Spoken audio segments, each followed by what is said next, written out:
नमस्कार दोस्तों, स्वागत है आपका। दोस्तों, प्राचीन काल में हमारे ऋषिमुनियों ने जीवन जीने के कई गुर मंत्र सिखाए। जिंदगी जीने में आज भी ये मंत्र बहुत ही उपयोगी है। अगर हम इन सूत्रों को अपने जीवन में उतार ले तो हमारी जिंदगी की कई मुश्किलें कम हो सकती है। हिंदू दर्शन बहुत ही व्यावहारिक माना जाता है। हिंदू दर्शन के अनुसार कुछ ऐसे काम बताए गए हैं जो हमें दुनिया से छिपाकर करने चाहिए। इन कामों को हर इंसान को खुद तक ही सीमित रखना चाहिए। अपने इन कामों को अगर आप दूसरों से साझा करते हैं तो आपको मुश्किलों का सामना करना पड़ सकता है। आइए जानते हैं कौन से हैं ये गोपनीय काम। पहला काम है अपनी खुशियों को शांति से सेलिब्रेट करें। दिखावा करने से आप लोगों की नजरों में आते हैं, जिससे आपकी खुशियों को नजर लगने का खतरा बना रहता है। अगर आप चाहते हैं कि खुशियां लंबे समय तक रहे तो उन्हें हमेशा गोपनीय रखें। दूसरा गोपनीय काम है जो भी आप खरीदे बिना शोर मचाए खरीदे। जो खरीदारी आपने की है वो आपने अपने लिए की है, तो उसे किसी को क्यों बताना। इस सोशल मीडिया के समय में हम सबकी एक गंदी आदत बन चुकी है। हम जो भी खरीदारी करते हैं फटाफट अपने सगे संबंधियों को बताते हैं।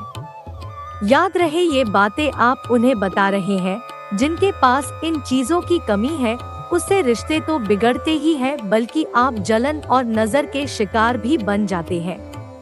तीसरा काम, आप जो कमाते हैं कभी भी किसी को ना बताएं, क्योंकि ऐसा करने से आपकी इनकम पर हमेशा आपके दुश्मनों की नजर रहेगी। इनकम बताने की जरूरत नहीं होती, क्योंकि वो तो आपके रहन सहन से पता लग ही जाता है, लेकिन भूलकर भी आप अपने मुंह से कभी ना बताएं।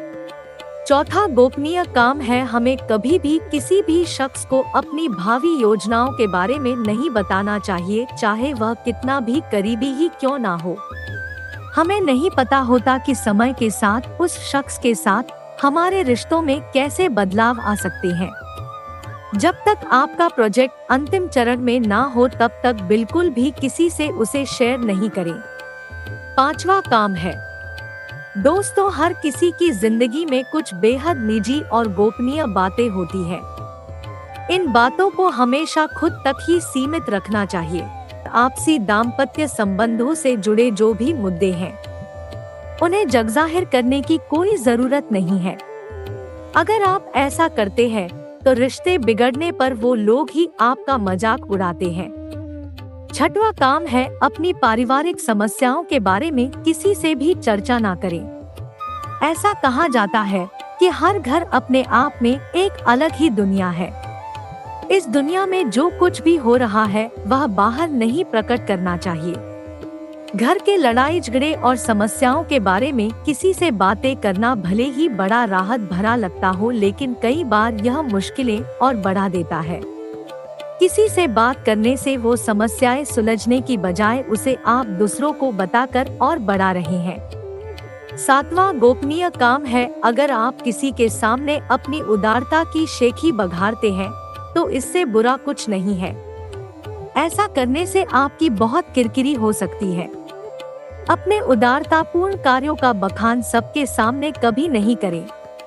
नेकी कर और दरिया में डाल। और हाँ, अपने साहसिक कार्यों के बारे में भी किसी से ना कहे। यदि आपके बहुत ही साहसिक किस्से हैं, जैसे आपको किसी भी चीज से डर नहीं लगता है या फिर आपने कोई सराहनीय काम किया है, तो उसे हवाओं छोड़ दे, वो आपकी यशकीर्ति खुद फैला देंगी। आपको दूसरों से ये बातें करने की कोई जरूरत नहीं है। आठवां कार्य है, अपने आध्यात्मिक ज्ञान को कभी ना बांटे। अध्यात्म एक ऐसी चीज है जिसे हमें अपने मन के भीतर रखना चाहिए। केवल आप उसे ही दे जो आपको उसका हकदार लगता हो। हर किसी से उस बारे में बात ना करे। ऐसा करने से आप हंसी के पात्र भी बन सकते हैं, क्योंकि हमें पता है कि हर किसी का नजरिया अलग होता है। दोस्तों, इन बातों का आप अपने जीवन में अवश्य ध्यान रखें और चैनल को लाइक, शेयर और सब्सक्राइब करना ना भूलें।